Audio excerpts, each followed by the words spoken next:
अस्सलाम वालेकुम। सियाल उर्दू एकेडमी में आपको खुश आमदीद कहते हैं। नाजरीन, आज की इस वीडियो में हम बाले जिब्रील की चौथी गज़ल को ज़ेर बहस लाएंगे। तो आइए शुरू करते हैं।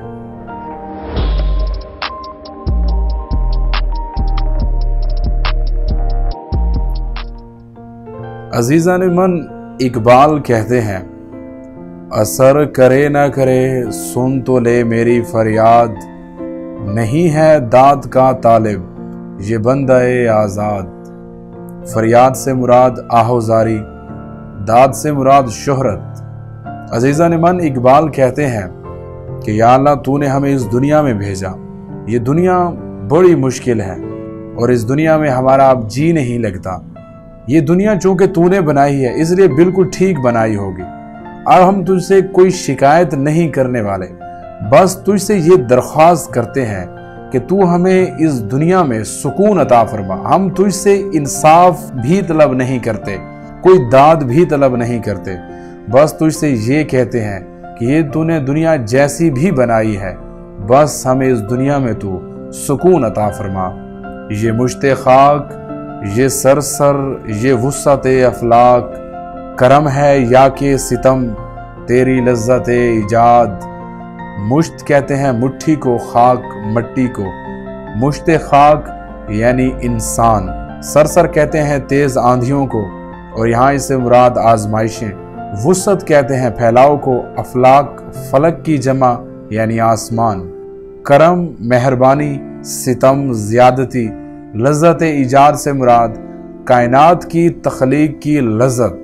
अजीज़ान मन, अगर हम इसको इंसानी जहन से देखें तो ये इंसान की फितरत है कि इंसान जब भी कोई चीज़ तख्लीक करता है तो लाशऊरी तौर पर उसे खुशी हासिल होती है।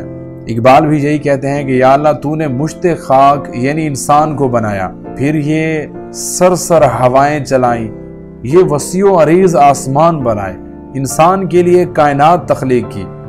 तुझे तो शायद इसमें मज़ा आया होगा, तेरे लिए तो ये लज्जत है।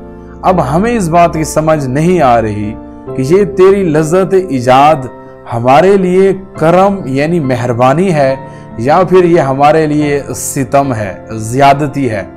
दूसरी निगाह से इस शेर को देखें तो मुश्ते खाक मट्टी की मुट्ठी और सरसर हवाएं, यानी कि अल्लाह ताला ने मट्टी की मुट्ठी को हवाओं की जद में ला खड़ा किया।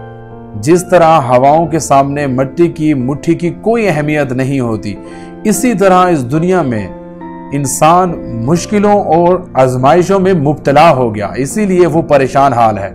तो दूसरी तरफ अल्लाह ताला ने एक वसीओ अरीज अफलाक यानी कि आसमान पैदा किया, यानी कि अपनी सिफात पैदा की, अपनी नेमतें पैदा की। तो अब इंसान इस बात में कंफ्यूज है कि या अल्लाह, ये मुश्किलात हम एक तरफ देखते हैं, दूसरी तरफ तेरी नेमतें देखते हैं। अब हमें समझ नहीं आ रही कि तूने ये जो कायनात तख्लीक की है, ये इंसान के लिए करम है या फिर सितम है, मेहरबानी है इंसान के लिए या फिर इंसान के साथ ज्यादती है। ठहर सकाना हवाए चमन में खैमाए गुल, यही है फसले बहारी, यही है बादे मुराद। गुल कहते हैं फूल को, फसल मौसम को कहते हैं फसले बहारी, बहार का मौसम। बाद हवा को कहा जाता है, मुराद वो आरजू जो पूरी हो जाए। अजीज़ान मन, आपने ये देखा होगा कि बहार के मौसम में चमन में फूल खिलते हैं, लेकिन चंद दिनों के बाद ये फूल मुरझा जाते हैं। फिर उसके बाद एक जालिम हवा चलती है और इस फूल की पत्तियों को अपने साथ उड़ा के ले जाती है। इकबाल भी यही चीज कहते हैं कि बहार के मौसम में फूल खिला और उसके चंद ही दिनों के बाद जालिम हवा इस फूल के खेमे को अपने साथ उड़ा के ले गई। क्या इसी को हम बहार कहेंगे? क्या यही बादे मुराद है? क्या यही इंसान के अरमानों का मौसम है? जिस तरह फूल को चमन में सबात हासिल नहीं है, इसी तरह इंसान की मुरादों को भी दवाम हासिल नहीं है। इंसान की मुरादें, इंसान की आरजुएं भी इसी तरह चंद रोज के लिए पैदा होती हैं, फिर उसके बाद फना इन तमाम आरजुओं को खत्म कर देती है। कसूरवार गरीब उद्दयार हूं, लेकिन तेरा खराबा फरिश्ते न कर सके आबाद। अजीज़ान मन, इंसान जन्नत में रह रहा था, फिर इंसान से गलती हुई, आदम से गलती हुई, कसूर हुई, फिर उसी कसूर की सज़ा के तौर पर आदम को दुनिया में भेज दिया गया। इसीलिए इकबाल ने कहा है कि कसूरवार हूँ, मुझसे गलती सरजद हुई है, गरीबो दयार हूँ। ये दुनिया मेरा असल घर नहीं है, मेरा असल ठिकाना तो जन्नत है।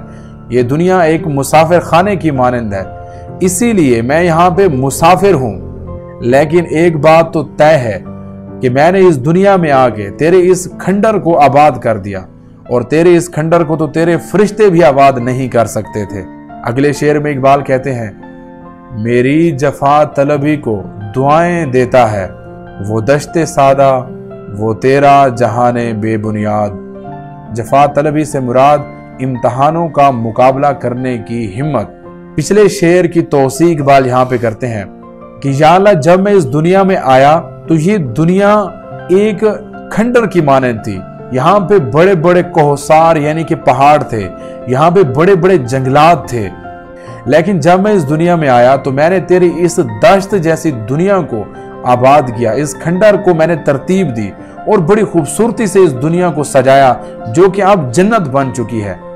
इसी वजह से ये तेरी खंडर नुमा दुनिया, ये तेरे खंडरात, ये तेरे दश्त मुझे दुआएं देते हैं, मेरी जफा तलबी को दुआएं देते हैं। अगले शेर में इकबाल कहते हैं, खतर पसंद तबीयत को साजगार नहीं, वो गुलिस्तां के जहां घात में न हो सयाद।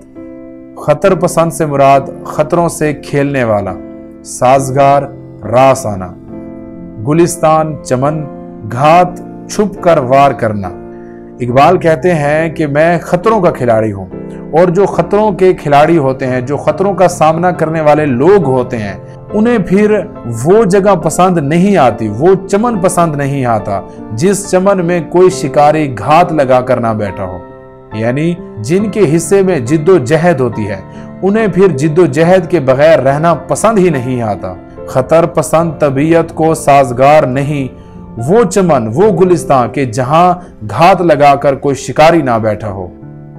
आखिरी शेर में इकबाल कहते हैं, मकामे शौक तेरे कुदसियों के बस में नहीं, उन्हीं का काम है ये जिनके हौसले हैं ज़याद।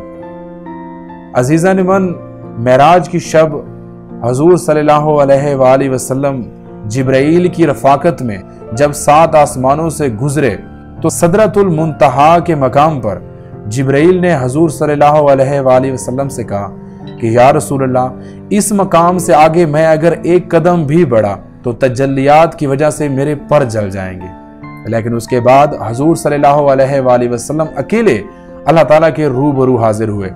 इकबाल भी इसी चीज को कहते हैं कि हजूर सल्लल्लाहु अलैहि वसल्लम के दिल में जज्बाए इश्क था, इसी जज्बाए इश्क की वजह से वो अल्लाह ताला के सामने पेश हुए।